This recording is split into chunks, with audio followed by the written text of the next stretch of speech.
गंगा के किनारे एक घने वन में एक चंचल खरगोश रहता था। उसके 3 खास मित्र थे, बंदर, सियार और ऊदबिलाव। चारों ही मित्र दानवीर बनने का सपना देखते थे। एक दिन जब वे आपस में चर्चा कर रहे थे, उन्होंने फैसला किया कि उपोषित के दिन दान करेंगे। बौद्ध मान्यता के अनुसार उपोषित के दिन का दान विशेष फलदायक होता है। ये दिन आत्म संयम, तपस्या और परोपकार का प्रतीक है। उपोषित के दिन सुबह सवेरे चारों मित्र अपने अपने घरों से भोजन की तलाश में निकल पड़े। घूमते हुए ऊदबिलाव की नजर गंगा के किनारे रखी 7 लाल मछलियों पर पड़ी। उसने उन्हें अपने घर ले आया और सोचा, यही मछलियां मैं दान करूंगा। उसी समय सियार एक गांव में पहुंचा। वहां से वो दही की एक हांडी और मांस का टुकड़ा चुराकर अपने घर लौट आया। उधर बंदर भी किसी बाग में पहुंच गया।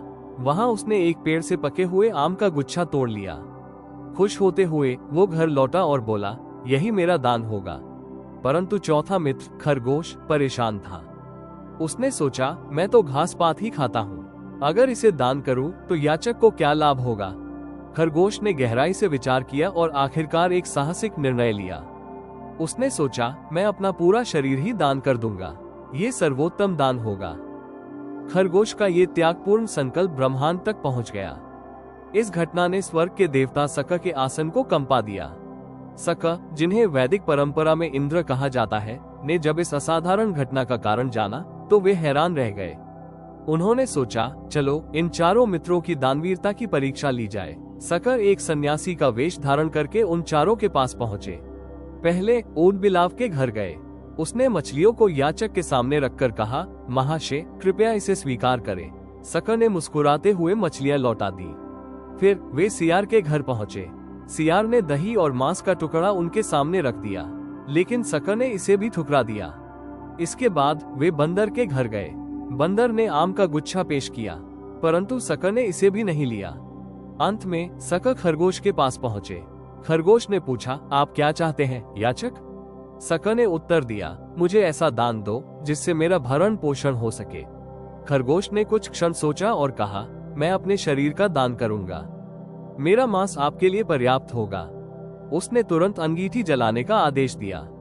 जब अंगीठी तैयार हो गई तो उसने अपने शरीर को झटका ताकि उसके रोमों में बसे छोटे जीव आग में न जलें। फिर पूरी शालीनता के साथ वो जलती हुई अंगीठी में कूद पड़ा। लेकिन ये क्या, आग ने खरगोश को जलाया ही नहीं। ये तो सक का मायाजाल था जो उन्होंने उसकी परीक्षा के लिए रचा था। सक उसकी दानवीरता से अभिभूत हो गए। उन्होंने कहा, ऐसा अद्भुत त्याग मैंने पहले कभी नहीं देखा। सक ने चंद्रमा की ओर देखा और कहा, ये त्याग जगत में चिरकाल तक स्मरणीय रहेगा। उन्होंने अपने हाथों से चांद के पर्वत को मसल दिया और चांद पर खरगोश की छवि अंकित कर दी। सक ने कहा, जब तक ये चांद रहेगा तब तक संसार तुम्हारी दानवीरता को याद रखेगा। अंत में इस प्रकार खरगोश ने अपनी दानवीरता से न केवल अपने मित्रों बल्कि समूचे ब्रह्मांड को प्रेरित किया। चांद पर आज भी खरगोश का निशान उनकी महानता की कहानी सुनाता है।